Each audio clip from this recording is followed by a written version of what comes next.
संत शिरोमणि आचार्य गुरुवर श्री विद्यासागर जी महाराज की जय। और हम योग प्रणेता पूज्य मुनि श्री प्रणम्य सागर जी महाराज की जय। ओम अरहम नमः। श्री तत्वात् सूत्र के दूसरे अध्याय की कक्षा में आप सभी का स्वागत है। तो चलिए अब हम सभी अपने मोक्ष मार्ग को प्रशस्त करने के लिए पूज्य मुनि श्री का उद्बोधन सुनते हैं।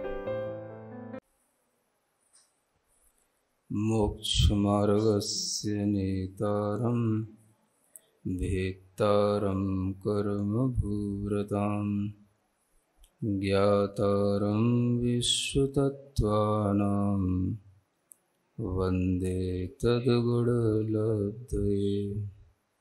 देवादिदेव आदिम तीर्थंकर श्री ऋषभनाथ भगवान की, वर्तमान शासन नायक श्री वर्धमान महावीर भगवान की, परम पूज्य आचार्य गुरुवर श्री विद्यासागर जी महाराज की। प्रतिष्ठित का मतलब है यहाँ पर उसमें स्थित होना, प्रतिष्ठा होना माने उसमें है वो चीज। तो क्या है? जो प्रत्येक वनस्पति है, समझ आ रहा है? प्रत्येक वनस्पति, ध्यान रखा, जिसका एक जीव का एक शरीर है। अगर उस शरीर में, उसी प्रत्येक वनस्पति में अगर अनंत निगोद जीव आ गए और अनंत निगोद जीव भी उसमें रह रहे हैं, तो वो कहलाएगा सप्रतिष्ठित प्रत्येक वनस्पति, है ना? मतलब क्या हुआ? ऐसी वनस्पति, प्रत्येक वनस्पति जो अनंत निगोद जीवों से सहित हो, जिसमें प्रतिष्ठा किसकी हो गई? तो निगोद जीवों की प्रतिष्ठा हो गई। अनंत निगोद जीव जिसमें हो वो क्या हो गया? सप्रतिष्ठित प्रत्येक। और जिसमें से अनंत निगोद जीव निकल गए हों या न हो, उसको बोलेंगे अप्रतिष्ठित प्रत्येक। ठीक है? ये दो प्रकार के भेद हमें ध्यान में रखने योग्य हैं, सप्रतिष्ठित प्रत्येक वनस्पति और अप्रतिष्ठित प्रत्येक वनस्पति। क्यों ध्यान में रखने योग्य हैं? क्योंकि हम जितनी वनस्पति का उपयोग करते हैं, जो भी वनस्पति हमारे काम में आती है, वो ये दो रूपों में ही हमारे काम में आती है। और हर कोई जो वनस्पति हमारे काम में आती है वह प्रतिष्ठित प्रत्येक वनस्पति ही होती है। समझ में आ रहा है? यानी सब प्रतिष्ठित भी है और अप्रतिष्ठित प्रत्येक जीव भी उसके अंदर हो सकते हैं, लेकिन कुल मिलाकर के वह सब प्रतिष्ठित प्रत्येक वनस्पति ही कहलाई ना। कोई भी वनस्पति है, हर वनस्पति जो हमारे काम में आती है उसमें दोनों तरह के जीव होते हैं, सब प्रतिष्ठित भी और अप्रतिष्ठित प्रत्येक भी। तो अप्रतिष्ठित प्रत्येक जो जीव हैं वो तो चलो एक जीव एक शरीर को धारण करने वाला होता है, लेकिन उसे सप्रतिष्ठित जो बना दिया जाता है वो अनंत जीवों की, जो निगोद जीव, जो साधारण वनस्पति थी, उसके उसमें प्रतिष्ठा होने के कारण से वो क्या बन गया? सप्रतिष्ठित। समझ आ रहा है? यही वनस्पति सब जगह पर हमें दिखाई देती है, निगोद जीवों से जो सहित होती है। इसी को हम साधारण जीव बोलते हैं, इसी को हम अनंत काय बोलते हैं। आपने कभी सुना होगा, लोग कहते हैं इसमें तो अनंत जीव है, अनंत जीव है। तो लोग किसमें बताते हैं? जैसे पालक है, मेथी है, या कोई और कोई हरित पत्ती वाली कोई चीज है, तो कहते हैं अनंत जीव है, इसमें अनंत जीव है। समझ आ रहा है? कोई भी ऐसी वनस्पति नहीं होती जिसमें अनंत जीव ना हो, सब में अनंत जीव होते हैं। क्या कह रहे हैं? अनंत जीव से प्रतिष्ठित हर वनस्पति होती है, लेकिन इतना जरूर है कि इनमें उन अनंत जीवों की संख्या ज्यादा होती है, उनमें कम होती है।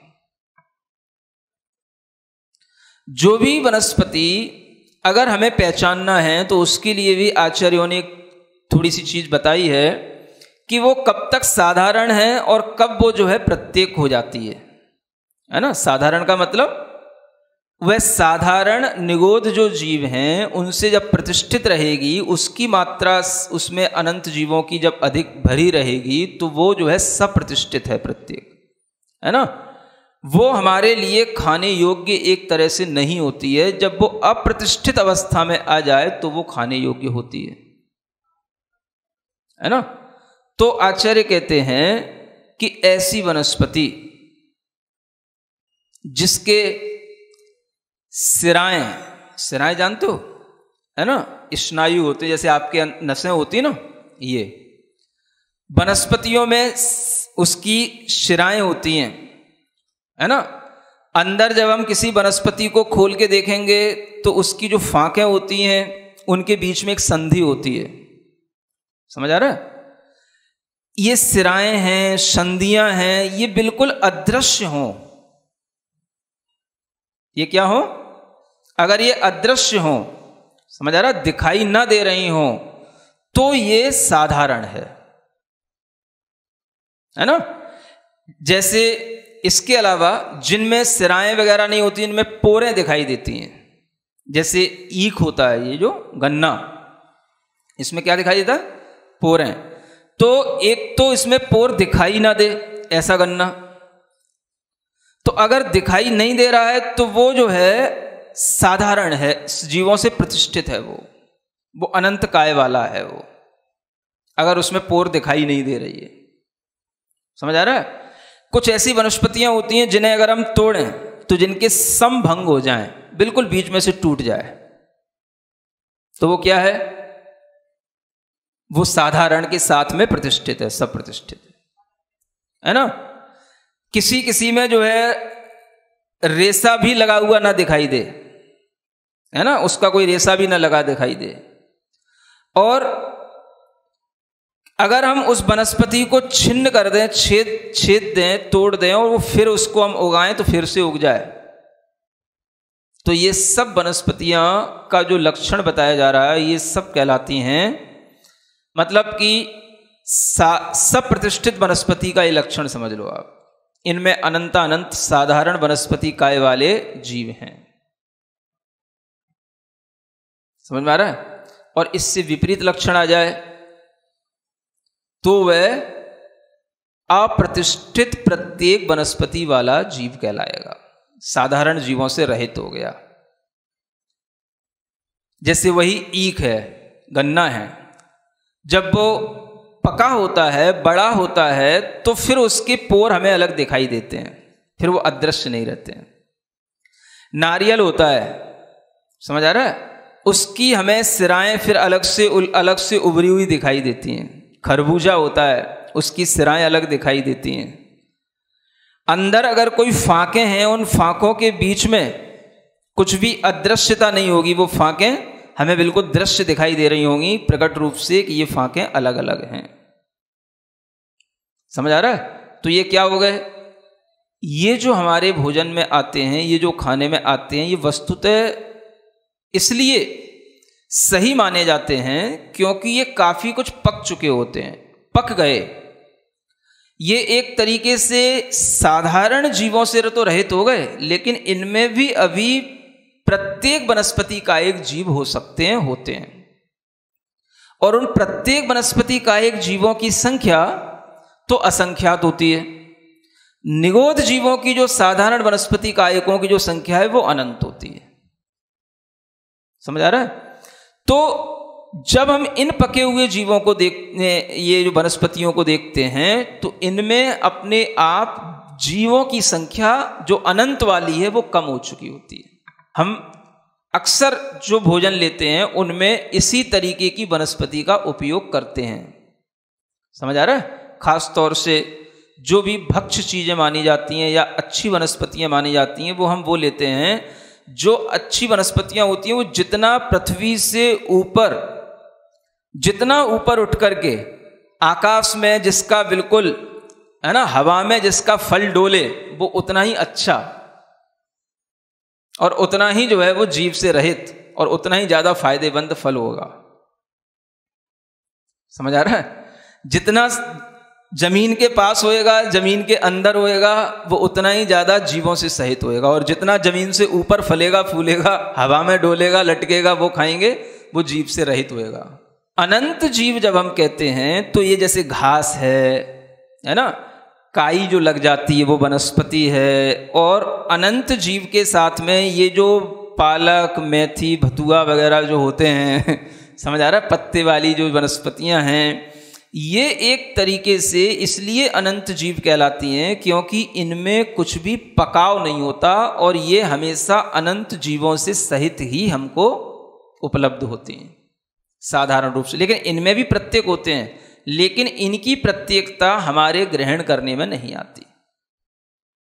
नारियल है, आम है, ये सब फल जो लटक रहे हैं, है ना, सेब हैं, लौकी है, ये सब चीज़ें जो अच्छी पक गई, बन गई, इनमें अब क्या समझना, अब ये जो है आपके लिए ये अप्रतिष्ठित प्रत्येक हो गई, माने साधारण जीवों से तो ये रहित है कम से कम। अब हम उसको प्रासुक करेंगे तो उसके लिए जो उसके अंदर और भी प्रत्येक वनस्पति वाले जीव होंगे उनको प्रासुक करने के लिए। समझ आ रहा है? ये जीवों का जो वनस्पति के साथ में विज्ञान है, इसी के माध्यम से आपको वनस्पति का सही ज्ञान हो सकता है। जो भी वनस्पति हमें दिखाई देती है, हमारे भोजन में आती है, वो सारी की सारी चीजें वनस्पति ही होती हैं। आप लोग क्या समझते हो?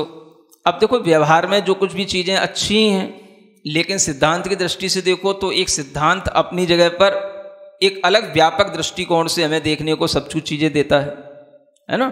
जैसे मान लो आपने कहा हमारा हरि का त्याग है ना, तो आपने हरि का त्याग करके क्या समझ लिया? वनस्पति का त्याग है। क्या समझ लिया आपने? हरि के त्याग का मतलब क्या हो गया? वनस्पति का त्याग है। अब हमें आप ये बताओ कि बिना वनस्पति के कौन सी चीज खा रहे हो आप? दाल रोटी बिना वनस्पति को हो रही है क्या? सूख गई ना सूख गई तो बात की बात है ना, है तो सब वनस्पति ही। अगर गेहूं भी हो रहा है तो वो भी उसमें बालों में ही वो गेहूं होता है, उसकी भी बालें लगती हैं, उसकी भी फसल होती है, वो भी तो आखिर वनस्पति से ही पैदा हुआ है ना। देखो, हम आपकी मना नहीं कर रहे हैं, वो तो मैं कह रहा हूं व्यवहार में जो हम कर रहे हैं सब अच्छा कर रहे हैं, लेकिन हम सिद्धांततः भी देखें कि कोई भी जीव अगर हरि छोड़ दी तो ये समझ लेता मैं वनस्पति छोड़ दी। आज आप वनस्पति का विज्ञान पढ़ रहे हो तो अपने दिमाग में ये भी रखो कि वनस्पति छोड़ के तो हम जीवित ही नहीं रह सकते। समझ आ रहा है? अगर हम दाल भी खा रहे हैं तो दाल कहां हो रही है? दाल क्या वनस्पति नहीं है? वो भी सूख गई है। सूखी चीज तो हम कुछ भी वनस्पति को भी सुखा के खा सकते हैं। समझ आ रहा है? तो सूखने से वो वनस्पति नहीं, ऐसा तो नहीं। हमें तो ये देखना है कि वो चीज वनस्पति कायक थी कि नहीं। वनस्पति काय जो रह गई वो तो सूख के रह गई, ये तो बात अलग है, लेकिन थी तो वनस्पति। तो हम जिस तरह से केवल हरि के त्याग में सब्जियों का त्याग कर लेते हैं, फलों का त्याग कर लेते हैं, समझ आ रहा है, लेकिन दालों को ये गेहूं है, चावल है, ये क्या वनस्पति नहीं है? आप कहोगे महाराज आप हम कुछ ना कुछ नई नई बातें बताते रहते हो। समझ आ रहा है? बात नई नहीं है, नए ढंग से सोचने की है ना। ये हम भी जान रहे हैं, मान रहे हैं कि हाँ ठीक है वही वनस्पति है, लेकिन ये भी वनस्पति है सिद्धांततः, ये भी तो जानो। गन्ना है, ये भी वनस्पति है। समझ आ रहा है? अगर आप हल्दी का प्रयोग कर रहे हैं तो वो भी वनस्पति है। सौंठ का, अदरक का प्रयोग कर रहे हैं वो भी वनस्पति है। नहीं समझ आ रहा है? जो भी आप मसालों का प्रयोग कर रहे हैं, बिना वनस्पति के कभी सूखे मसाले कहां बनेंगे? सब वनस्पति है। समझ आ रहा है? और जो आप ये फल फ्रूट ले रहे हैं, इसी को बस आप वनस्पति समझ रहे हो। ये आपके लिए एक व्यवहार की दृष्टि से सही है, लेकिन सिद्धांत की दृष्टि से तो ये भी तो जानो कि सब कुछ वनस्पति ही तो होता है। हम अगर इसको सूखा सूखा कह रहे हैं, इसको सुखा के खा रहे हैं, तो ऐसी भी वनस्पतियां होती हैं, फिर आप उनको भी सुखा करके खा लो। नहीं समझ आ रहा है? कोई भी वनस्पतियां मान लो जैसे कि ये वो आती हैं, ये वो नहीं होती बीन्स, है ना, बीन्स में भी कई तरीके की चीजें होती हैं। वो गवार फल्ली समझ आ रहा है, अच्छे ढंग से सुखा लो, खा लो। अरे टेस्ट सही, कुछ सही, आखिर अगर आपको सुखा के ही खाना है और ये सोचना है कि वनस्पति नहीं है, तो आपने जो ये व्यवहार बना रखा है, हमें तो ऐसा लगता है कि ये फल फ्रूट वनस्पति है और ये अन्न है, ये वनस्पति नहीं है। साग फल फ्रूट हैं, ये तो वनस्पति मान लिया आपने, और ये जो है इसको आपने अन्न की श्रेणी में रख दिया, तो वनस्पति से रहित कर दिया। अरे वनस्पति तो एक व्यापक चीज है, उसके भेद कर दिए, ये अन्न है, ये तिलहन है, समझ आ रहा है, ये शाक हैं, ये फल हैं, ये उसके अलग अलग भेद करो, ये तो ठीक बनता है बात। लेकिन वो भेद करते करते हमने ऐसी एकांत धारणा बना ली कि हमें ना तिलहन कभी वनस्पति समझ आती, ना कभी सरसों वनस्पति समझ आती। समझ आ रहा है? आखिर सरसों क्या है? वनस्पति के बिना होती क्या?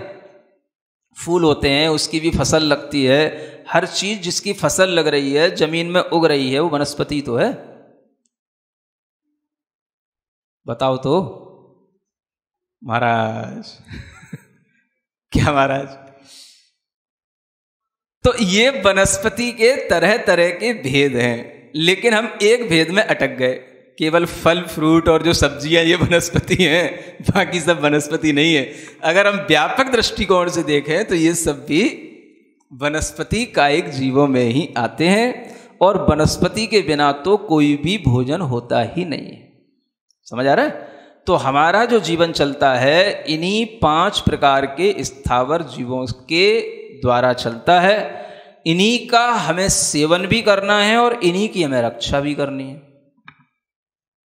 रक्षा इस सेंस में करनी है कि जितना अपने लिए उपयोगी है उतना अपने लिए उपयोग में ले आओ, बाकी का जो अनुपयोगी है उसको हम बिना वजह नष्ट ना करें, यही इसकी रक्षा करना है। समझ आ रहा है? बेवजह जमीन खोदना, बेवजह पानी बहाना, बेवजह अग्नि को जलते रखना, बेवजह पंखे कूलर चलते रहना, ये सब क्या है? जहां एक आदमी भी नहीं बैठा 10 पंखे खोल डाले। समझ आ रहा? खट खट खट खट खट खट खट खट खट खट, बस ऐसी आकुलता पड़ती है कि आजकल आदमी बस ये चाहने लगा होगा, अब तो कई घरों में होने भी लगा होगा, बस एक स्विच दबाएं 10 पंखे चलने चाहिए एक साथ, 10 भी स्विच ना दबाने पड़े। समझ आ रहा है? वो एसी वेसी चल रही, वो अलग ही चल रही है, ये और एक्स्ट्रा सब कुछ एक साथ, बिल्कुल जैसे ही घर में पहुंचे तो ठंडक ही ठंडक, ऐसा कूल कूल लगे। समझ आ रहा है? पहले तो आदमी थोड़े में संतुष्ट हो लेता था, अब आदमी कितना व्यर्थ कर रहा है। तो ये इसका क्या है? एक तरीके से दुरुपयोग है। यही जो है हमारे लिए पाप बंध का कारण है। जितना आपके लिए उपयोग हो, आप अति आवश्यक है, और जितना कम से कम में काम चले आप उसका उतना उपयोग करें, तो यह आपके लिए धर्म होगा। और जो आप अनावश्यक बेवजह व्यर्थ का कर रहे हैं वो सब आपके लिए अधर्म की श्रेणी में जाएगा। समझ में आ रहा है? तो चाहे वनस्पति के साथ हो, चाहे अग्नि वायु के साथ हो, सबके साथ यही नियम लगाना। इसलिए पर्यावरण की रक्षा करने के लिए आप देखेंगे तो जो लोग जीवों की रक्षा करने में तत्पर होते हैं वही जीव पर्यावरण की रक्षा करने वाले कहलाते हैं। इसलिए व्रती जीव जितना पर्यावरण की रक्षा कर सकते हैं उतना किसी भी गृहस्थ का पर्यावरण की रक्षा में कोई योगदान नहीं हो सकता। ये पर्यावरण विद जान लें अच्छे ढंग से। समझ आ रहा है? तो ये 5 स्थावर जीवों का विज्ञान आप लोगों को ध्यान में रखना है। पृथ्वी, जल, अग्नि, वायु और वनस्पति, ये सब जो है स्थावर जीव हैं। इसके बाद त्रस जीवों का क्रम प्रारंभ होएगा जिसका वर्णन आगे किया जाएगा। आज स्थावर जीवों का ही विज्ञान हुआ, इतना ही पर्याप्त। ओम अरहम नमः। तो चलिए आज की कक्षा का एक क्विक रिवीजन कर लेते हैं। हमने जाना कि सप्रतिष्ठित प्रत्येक वनस्पति अनंत साधारण निगोद जीवों से प्रतिष्ठित होती है, इसीलिए हमारे खाने योग्य नहीं होती। यह जब अप्रतिष्ठित अवस्था में आ जाए तो खाने योग्य होती है। सप्रतिष्ठित प्रत्येक वनस्पति पहचानने के लिए हम इनकी शिराएं, फाके देख सकते हैं। अगर शिराएं या फाके अदृश्य हैं, अलग अलग नहीं दिख रही हैं, तो ये सप्रतिष्ठित प्रत्येक वनस्पति है, जैसे गन्ना, खरबूजा आदि। जिसमें पोरे या फाके नहीं दिख रही हैं। ऐसे ही वो वनस्पतियां जिन्हें तोड़े तो समभंग हो जाए, बिल्कुल बीच में से टूट जाए, वो सप्रतिष्ठित है। या जिसमें कोई रेशा भी न लगा दिखाई दे और उस वनस्पति को छिन्न करके, छेद कर, तोड़कर अगर उगाए और वो उग जाए तो वह सप्रतिष्ठित है। इससे विपरीत अप्रतिष्ठित प्रत्येक वनस्पति साधारण जीवों से रहित होती है। यह पक गई होती है और साधारण जीवों से रहित होती है। जैसे पकने के पश्चात गन्ना, नारियल, खरबूजा ये खाने योग्य माने जाते हैं। जिन वनस्पति का फल पृथ्वी से ऊपर उठकर आकाश में होता है वह जीव से रहित और उतना ही ज्यादा फायदेमंद होता है, और जितना जमीन के पास अंदर होता है वह उतना ही ज्यादा जीवों से सहित होता है। घास, काई, पालक, मेथी, बथुआ जैसी पत्ते वाली वनस्पतियों में पकाव नहीं होता, इसीलिए अनंत जीव कहलाती हैं। नारियल, आम, सेब, लौकी ये सब अच्छे से पककर अप्रतिष्ठित बन जाते हैं। हमने जाना कि हरि के त्याग को लोग अक्सर वनस्पति का त्याग समझ लेते हैं, मगर सिद्धांत से इसमें सिर्फ सब्जी फल आदि का त्याग ही आता है। वनस्पति का त्याग कहना गलत है, क्योंकि वनस्पति तो व्यापक है। दाल, गेहूं, चावल, मसाले, तिलहन, सरसों का तेल आदि सभी वनस्पति है। हमारा जीवन इन्हीं 5 प्रकार के स्थावर जीवों के द्वारा चलता है, अतः हमें इनका सेवन भी करना है और रक्षा भी। जितना कम से कम हो सके उतना उपयोग करने से ही हमारे लिए धर्म होगा, और जो अनुपयोगी है उसको हम बिना वजह नष्ट ना करें। जैसे बेवजह जमीन खोदना, पानी बहाना, अग्नि को जलाए रखना, पंखे कूलर चलाना, ये न सिर्फ दुरुपयोग है अपितु अधर्म भी है और पाप बंध का कारण भी है। जो लोग जीवों की रक्षा करने में तत्पर होते हैं वही पर्यावरण की रक्षा करने वाले कहलाते हैं। इसीलिए व्रती जीव का पर्यावरण रक्षा में योगदान किसी भी गृहस्थ से अधिक होता है। तो चलिए अब हम सभी चिन्वानी स्तुति करते हैं और तत्पश्चात समय होगा आज के सवाल का।